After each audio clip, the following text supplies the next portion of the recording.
She'd sworn no man would ever cross the threshold of her bedroom again. For 8 long years, Elena Torres had kept that vow sacred, turning away every suitor who dared approach her mountain fortress. But when a killer blizzard trapped a desperate loner rancher in her cabin, with death howling outside her door, she'd have to choose between her sacred promise and his survival. What happened that night would shatter the walls she'd built around her heart and her bed. If you're ready for a tale of 2 wounded souls finding unexpected love in the wilderness, you're in the right place. Let's dive into this story. The morning sun crawled over the eastern ridge, casting long shadows across the frost-covered meadow. Elena Torres stood on her cabin porch, a steaming cup of chicory coffee warming her weathered hands. At 35, she'd lived alone on this Wyoming mountainside for 8 years now, and the folks down in Silver Ridge had plenty to say about it. "That Torres woman," they'd whisper in Morrison's general store, voices dropping low when discussing her peculiar ways. "Never took another man after losing her family. Lives up there like some hermit. Won't let nobody past her door." Elena knew what they said on her monthly trips for supplies. She caught the sideways glances, heard the hushed conversations that stopped when she entered. The men would tip their hats polite enough, but their wives clutched their shawls tighter, as if her solitude might be catching.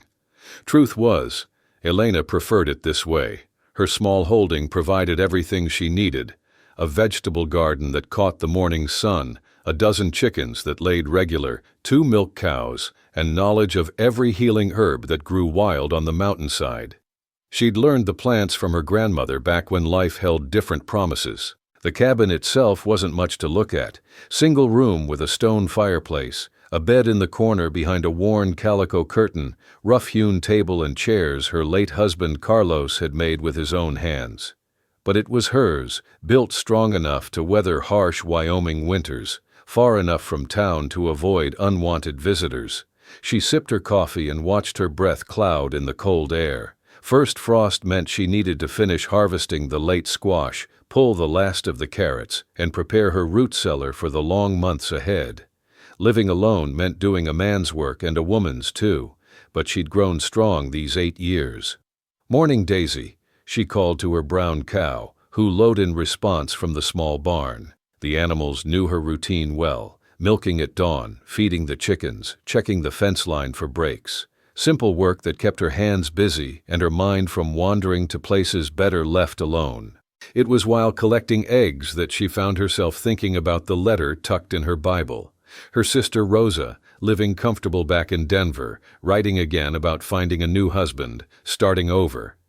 "You're still young enough," Rosa had penned in her careful script. "No sense wasting away on that mountain like some dried-up spinster."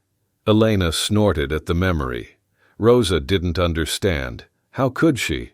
Rosa hadn't held 2 children as fever took them one by one, hadn't watched her husband waste away from the same sickness. Helpless despite all herbs and prayers. Rosa still believed in second chances, in hearts mending like torn fabric. By noon, Elena had filled 2 baskets with the last garden harvest, and hung bundles of sage and yarrow from the cabin rafters to dry. The familiar work steadied her, each task a small victory against the wilderness that constantly tried to reclaim her cleared land. She was splitting kindling when she heard horses on the trail below. Her hand tightened on the axe handle. Visitors were rare and rarely welcome. Through the trees, she made out 2 riders, their mounts picking careful steps up the rocky path. Elena recognized them as they drew closer. Marcus Webb and his boy Luke from the Bar W Ranch, their spread bordering her property to the south. Marcus had tried courting her that first year after Carlos died, bringing fresh beef and offers to help with the heavy work. She'd turned him away, gentle but firm, and he'd eventually married the widow Carson instead. "Afternoon, Mrs. Torres," Marcus called, touching his hat brim. The boy, maybe 17 now, stayed quiet beside his father. "Mr. Webb." Elena didn't set down the axe. "Something I can do for you?" "Just passing through, checking our fence line. Thought we'd see if you needed anything before the snow flies." "I manage fine, thank you." Marcus shifted in his saddle, his weathered face showing discomfort. "Ma'am, I don't mean to speak out of turn, but folks in town are talking. That new preacher, Reverend Hammond, he's been saying things about women living improper alone and such." Elena's jaw tightened. "And what business is it of his or anyone else's how I live?" "None at all, in my thinking. Just thought you should know. Some of the men been drinking and talking foolish, saying maybe you need looking after whether you want it or not." The threat hung in the cold air between them. Elena had heard such talk before, how a woman alone was either a witch or a whore. Certainly not natural. The fact that she'd never taken another man to her bed seemed to offend them more than if she'd taken a dozen. "I appreciate the warning, Mr. Webb, but I've got a Henry rifle and know how to use it. Any man comes up here uninvited will learn that quick enough." Marcus nodded, unsurprised. "I figured as much. Just wanted you to know, me and some of the other ranchers, we don't hold with forcing things on folks. You need help, real help. You send word." After they left, Elena stood long moments staring at the trail. 8 years she'd built this life, healing when folks needed her skills, trading herbs and vegetables for what she couldn't grow or make. 8 years of proving a woman could stand alone. 40 miles as the crow flies, Jacob Stone guided his horse through the herd, counting head one last time before driving them to the lower pasture. At 40, he'd been working cattle longer than half the men in the county had been alive, and his weathered face showed every hard winter and dry summer. "That's 287, he called to his hired hand, young Pete Martinez. "Same as yesterday." Pete nodded, pulling his coat tighter. "Getting cold early this year, Mr. Stone. Reckon we'll see snow before November?" "Likely so." Jacob squinted at the heavy clouds building over the western peaks. 24 years he'd been reading this sky, learning its moods like a man might learn his wife's expressions. Though he'd only had 6 years to learn Maria's before the accident took her and little Anna both. The memory still caught him sideways sometimes, sharp as that October wind. Maria's laugh, the way Anna would run to meet him when he came in from the range. All of it gone in one terrible moment when her horse spooked at a rattler, sending the buggy over the cliff edge. "Mr. Stone?" Pete's voice pulled him back. "You want me to start moving them?" "Go ahead, I'll catch up." Jacob watched the boy ride off, eager and green as Jacob himself had been once, before the war, before Maria, before he learned how much a man could lose and still keep breathing. These days folks in Silver Ridge called him a hard man, and maybe they were right. He worked from dawn past dusk, spoke little, smiled less. What was there to smile about when you came home to an empty house? His spread, the Broken Spur, sat 5 miles north of town, bordered on one side by Marcus Webb's Bar W, and on the other by the mountain where that peculiar Torres woman lived alone. Jacob had seen her a few times in town, a handsome woman in a plain way, keeping to herself as much as he did. Folks talked about her too, though different than they talked about him.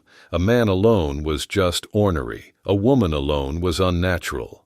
By the time Jacob and Pete got the cattle settled, the sun was dropping low. Pete headed to the bunkhouse while Jacob tended his horse. The familiar ritual of brushing and feeding, more comfort than chore.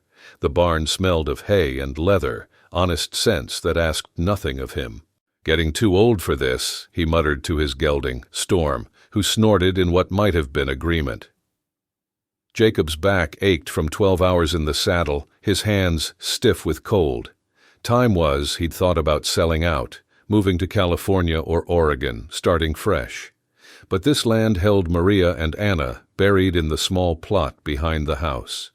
How could he leave them? In the house, Jacob built up the fire and heated last night's stew. The place was clean but sparse, a man's space without any softening touches.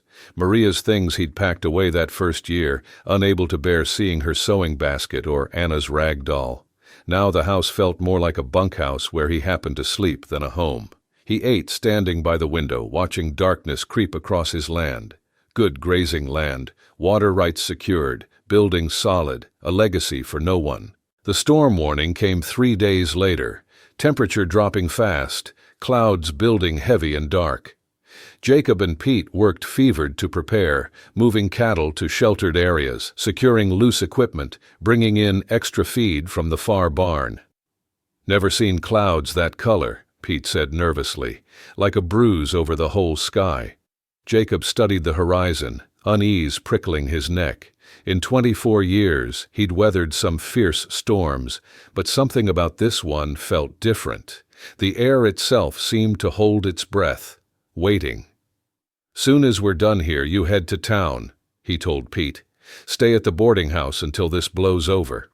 "What about you?" "I'll be fine, ridden out worse than this." But as Pete disappeared down the road and Jacob battened down for the storm, he wondered if that was true. A man could ride out weather easy enough. It was the other storms, the ones that howled inside where no walls could stop them, that wore you down winter by winter. The storm hit with a fury Jacob had never seen in all his years ranching. What started as heavy snow turned into a white wall of rage, wind screaming like demons across the valley. He'd meant to wait it out safe in his house, but by midnight the barn doors were banging fit to tear off their hinges. Cursing, Jacob pulled on his heavy coat and wrapped a scarf tight around his face. The moment he stepped outside, the wind nearly knocked him flat. Snow drove horizontal, stinging exposed skin like needles. He couldn't see the barn, though it stood not 30 feet away.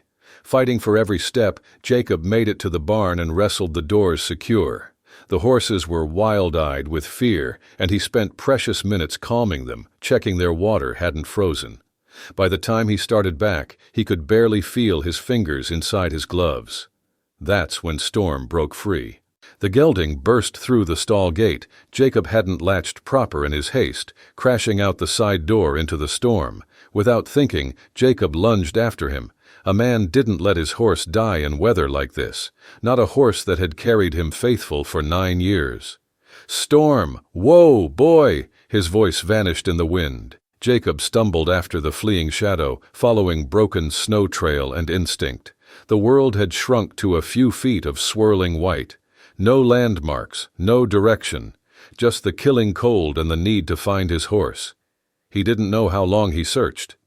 Time stopped meaning anything in that white hell. His legs grew heavy, stumbling more often. Ice built up on his scarf where his breath froze. Still he pushed on, calling for Storm until his throat went raw. It was the gelding who found him, appearing out of the snow like a ghost, head down and sides heaving. Jacob grabbed the halter with numb hands, nearly weeping with relief. But when he turned to head back, he realized the terrible truth. He had no idea which direction the ranch lay. They were lost in the blizzard, and the cold was winning. Jacob knew better than to panic. Panic killed men faster than cold. He needed shelter, any kind of windbreak.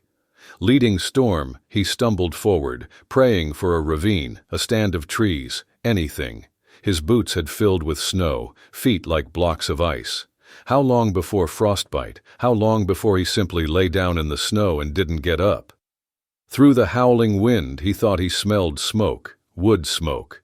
Unless his mind was playing tricks, Jacob turned into the wind, following that faint promise of warmth. Storm pressed close behind him, the horse knowing death when it breathed down his neck. Then, like salvation itself, a faint glow appeared through the white. A window, a lit window, meaning life and warmth and shelter from the storm. Jacob stumbled to the door, barely able to lift his fist to pound on the heavy wood. "Hello? Anyone there? Please!" For terrible moments, nothing. Then the scrape of a bar lifting, and the door cracked open. A woman's face appeared, eyes wide with shock. Elena Torres, rifle in hand, staring at him like he was a ghost. "Please," Jacob managed through frozen lips. "My horse." She looked past him to where Storm stood shivering, then back to Jacob's ice-covered face. Whatever she saw there decided her. The door opened wide. "Get in here before you freeze to death." Jacob didn't remember much of the next few minutes. Elena taking Storm's reins, leading the horse to a small lean-to attached to her cabin, her strong hands helping Jacob inside, sitting him by the fire, the agony of feeling returning to his fingers and toes. "Drink this." She pressed a cup of something hot into his hands, coffee laced with whiskey that burned down his throat. "What in God's name were you doing out in this?" "Horse got loose," his voice came out rough. "Got turned around. You're lucky you found my place. Another 10 minutes. She didn't finish, busy pulling off his frozen boots. Jacob wanted to protest, to say he could manage, but his hands were shaking too hard. "Your feet are bad." Elena's voice was matter-of-fact as she examined his toes. "Not frozen through, but close. This is going to hurt." She was right. As she rubbed feeling back into his feet, the pain was like being burned alive. Jacob gritted his teeth, gripping the chair arms. Elena worked steady and sure, knowing hands that had done this before. "There's dry clothes in that trunk," she said, nodding to a corner. "They were my husband's. You need to get out of those wet things." Jacob hesitated. Taking a dead man's clothes felt wrong somehow, but Elena had turned away, busying herself at the stove, giving him privacy. Survival won over propriety. The clothes were worn but clean, smelling faintly of cedar. They fit well enough, though the man must have been broader through the shoulders. "Thank you," Jacob said when he was dressed. The simple words felt inadequate for saving his life. Elena set a bowl of stew in front of him. "Eat. You need to warm up from the inside, too." They sat in silence while Jacob ate, the storm raging outside. The cabin was small but tight-built, wind finding no cracks to whistle through. He noticed things as his mind thawed along with his body, herbs hanging from the rafters, books on a shelf, everything neat and ordered. A woman making a life alone, same as him, but different. "Your horse will be all right," Elena said finally. "I gave him some grain, rubbed him down. That lean-to's small but solid. I'm grateful for everything. I know showing up like this. You showed up dying." Her gray eyes were steady on his. "I wouldn't turn away a rabid wolf in this weather, much less a neighbor. They'd lived 5 miles apart for years and never spoke beyond a nod in town. Jacob studied her face in the firelight. Not pretty in the conventional way, but strong-featured, honest, lines around her eyes from sun and sorrow. He wondered if his own face told the same story.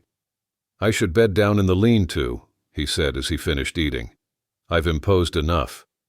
Elena looked at him like he'd suggested jumping off a cliff. "That lean-to barely fits your horse. You'd freeze before morning." "Then I'll sit by the fire." "Mr. Stone." Her voice held a note of exasperation. "This storm's not letting up tonight. We're both grown people who've buried spouses. I think we can manage to be practical about sleeping arrangements without scandal." She was right, of course. They were past the age for foolish propriety, and dying for appearances would be the height of stupidity. Still, Jacob felt awkward as Elena efficiently set about making up a pallet by the fire with blankets from her trunk. "You take the bed," he said firmly. "This is your home, and you saved my life." She didn't argue further, disappearing behind the curtain that sectioned off the sleeping area. Jacob settled on the pallet, feeling every one of his 40 years. The fire crackled warm, the wind howled outside, and he was alive when he shouldn't be, all because he'd stumbled to the right door. "Mrs. Torres," he called softly. "Thank you for opening the door. I know what folks say about you living alone. You took a risk." There was silence from behind the curtain. Then, "Folks say plenty about both of us, Mr. Stone. Doesn't make it true." Jacob stared at the fire shadows on the ceiling. Here they were, 2 people who'd chosen isolation, forced together by a storm. He thought about Marcus Webb's words, about Elena standing up to the Reverend. Woman had courage, that was certain. "My wife died in an accident," he found himself saying. "Her and our daughter both. 6 years ago. I'm sorry." The words came soft from the darkness. "I lost my husband and 2 children to fever. 8 years back, 2 children." Jacob closed his eyes against that pain. One had nearly killed him. How did someone survive two? That why you stay up here alone? That's why. A pause. You the same, I reckon. Easier than risking it again. They fell quiet, but it was a different silence than Jacob was used to. Not empty, but full of understanding. Two people who knew the weight of loss, sharing space while a killer storm raged outside. Sleep came slow. Jacob listened to the wind, the fire settling, the small sounds of another person breathing nearby. How long since he'd slept under the same roof as another soul? The strangeness of it kept him wakeful. But underneath was something else. Comfort, maybe. The animal reassurance of not being alone in the dark. Sometime before dawn the wind began to ease. Jacob dozed fitful, waking when Elena rose to tend the fire. She moved quiet, trying not to disturb him, but he sat up anyway. "Storm's passing," she said, not looking at him in the dim light. Her face seemed younger, softer in the firelight. "I'll leave at first light. Get out of your way." Elena turned then, and something in her expression made his chest tight. "You're not in my way, Mr. Stone, but I know you'll go anyway. We both will. Do what we must to keep our walls up." She understood. Of course she did. They were alike in this, choosing safety over connection, ghosts over the living. Jacob wanted to say something, to acknowledge the strange bond of this night, but words had never been his strong suit. The fire had burned low, casting dancing shadows across the cabin walls. Outside the wind still moaned, but gentler now, like a beast growing tired. "Can't sleep either?" Elena's voice came soft from behind the curtain. "Not much. Old bones don't take to floors like they used to."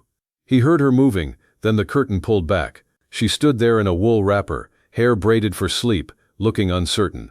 "This is foolish. There's room enough in the bed for two people to sleep proper without anything improper. We're not young folks at a barn dance." Jacob sat up, studying her face in the firelight. She was right, of course. They were both too old and too wounded for anything but practicality. "You're certain?" "I'm certain we both need rest, and that floor is not providing it." She turned back to the bed, voice matter of fact. "There's extra quilts. We can put them between us if it makes you feel more proper." Jacob stood, joints protesting. The bed was a simple thing, rope-strung frame with a straw-tick mattress, but after the floor, it looked welcoming as heaven. Elena had already laid a rolled quilt down the middle. "Like the Continental Divide," he said, attempting lightness, "just so we understand each other." But there was a hint of smile in her voice as she settled on her side, pulling covers up to her chin. Jacob lay down careful on his side, the space feeling strange and charged. The bed dipped with their combined weight, and he could hear her breathing, smell the lavender sachets she must keep with her linens. "Your wife," Elena said quietly. "What was she like?" The question surprised him. People never asked about Maria anymore, as if speaking of the dead might summon their own losses. "She was sunshine, always laughing, always seeing the good in things. Came from a merchant family in Denver. Probably could have married better than a rancher. But she chose you." "She did. Lord knows why." Said I was the first man who listened when she talked instead of just waiting for his turn to speak. Elena made a small sound that might have been recognition. "My Carlos was quiet, steady. Could fix anything with his hands. Built this cabin board by board. Wasn't much for words, but he'd bring me wild roses every spring." Said they reminded him of my smile. They lay in silence, memories filling the space between them. Jacob found himself oddly comforted by sharing Maria's memory with someone who understood loss, not the platitudes people offered in town, but real knowing. "2 children," he said finally. "I can't imagine." Miguel was 7. Little Sophia just turned 3. Her voice stayed steady, but Jacob heard the effort it cost. "The fever took Miguel first. I thought if I could just nurse Sophia through, but it was too strong. Carlos lasted longest, trying to help me tend them even as he burned." "Elena," he didn't know what to say. Sorry was too small a word. "Some days I still set the table for 4, the admission came whispered. Catch myself calling Sophia for supper, or listening for Miguel's laugh. 8 years, and still I forget they're gone." Jacob's throat felt tight. "I keep Maria's garden going. Can't grow flowers worth a damn, but I try. Feel like if I let it go to weeds, I'm letting her go too." Yes, just that word, but it held understanding deep as a well. The storm chose that moment to rattle the windows harder, reminding them where they were. 2 strangers sharing a bed because nature left no choice, speaking truths usually buried with the dead. Why don't you remarry? Elena asked. A man with a good ranch, you'd have your pick of widows or spinsters looking to settle. Jacob considered the question. He'd asked himself the same many times. Tried courting once about 3 years after, the widow Patterson over in Cedar Falls. Nice woman, good cook, had 2 boys needing a father. But sitting across from her at Sunday dinner, all I could think was how Maria would have seasoned the roast different or laughed at something the boys said. Wasn't fair to her, wanting someone else. I know. Elena shifted, the bed creaking. Marcus Webb tried with me that first year. He's a good man, would have provided well, but when he took my hand to help me into the wagon, all I felt was how different it was from Carlos's hand. Wrong size, wrong calluses, wrong everything. So we chose alone instead. Seemed kinder to them and to us. They fell quiet again. Jacob found himself oddly aware of every sound. Elena's breathing, the fire settling, his own heartbeat. The rolled quilt between them felt both necessary and absurd. What did they think would happen? 2 people carved hollow by grief suddenly overcome with passion. The thought almost made him laugh. Tell me about your herbs, he said, needing safer ground. I saw them hanging. You heal folks when they let me. Learned from my grandmother and her grandmother before, willow bark for fever, echinacea for infection, comfrey for breaks and sprains. Plants don't judge why you're alone or what you should be doing different. Unlike people. Unlike people. She paused. That new reverend's been working folks up about me. Says it's unnatural, maybe even unchristian, a woman choosing solitude. Like marriage is the only way to serve God proper. Jacob felt anger stir in his chest. Man's a fool. You've got more Christian charity than most who sit in those pews come Sunday. Healing folks asking nothing in return. You know about that? Marcus Webb mentioned. Said you nursed his boy through pneumonia last winter. Wouldn't take payment. The boy needed help. That's all. But Jacob heard the pleased note in her voice at being recognized for good works. How long since anyone had told her she was doing right? Living alone meant no criticism, but also no praise, no one to share small victories with. I'm glad you were here tonight, he said. Not just for saving my hide, for this, talking. I'd forgotten how it felt to speak of Maria to someone who understands. I know. Her voice came soft. Sometimes the loneliness builds up like snow on a roof. Too much weight, and something's bound to break. Jacob felt the truth of that in his bones. All those silent suppers, all those nights staring at the fire with no one to share the day's troubles. He'd thought himself strong for enduring it, but maybe strength could become its own weakness.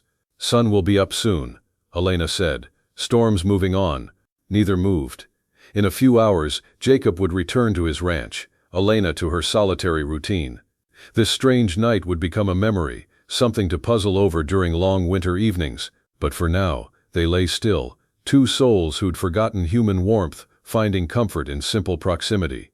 Elena, Jacob said quietly, if I came calling sometime, not courting, nothing like that, just to talk, maybe help with heavy work, would that be unwelcome? The silence stretched so long he thought she'd fallen asleep or was choosing not to answer. Then, barely audible, I don't know. I've gotten used to my walls. I understand walls. Jacob stared at the ceiling. Rough-hewn beams, Maria used to say, looked like they were holding up the sky. Maybe that's why it might work. 2 people who understand walls might know how to respect them, or might forget why they built them in the first place. The fear in her voice matched his own. It was one thing to share a bed forced by circumstance, guards down in the strange intimacy of crisis, another entirely to choose vulnerability in daylight, with escape routes open.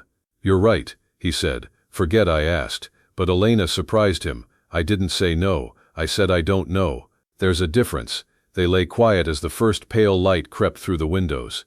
The storm had passed, leaving the world buried in white but peaceful. Soon Jacob would have to rise, reclaim his horse, make the cold journey home. But not yet, not quite yet.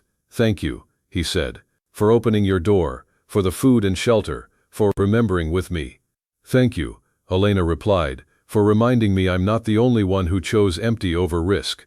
The bed shifted as she sat up, propriety returning with the light. But Jacob thought something had shifted between them too, some small crack in the walls they'd built so careful. Whether it would widen or seal back up remained to be seen.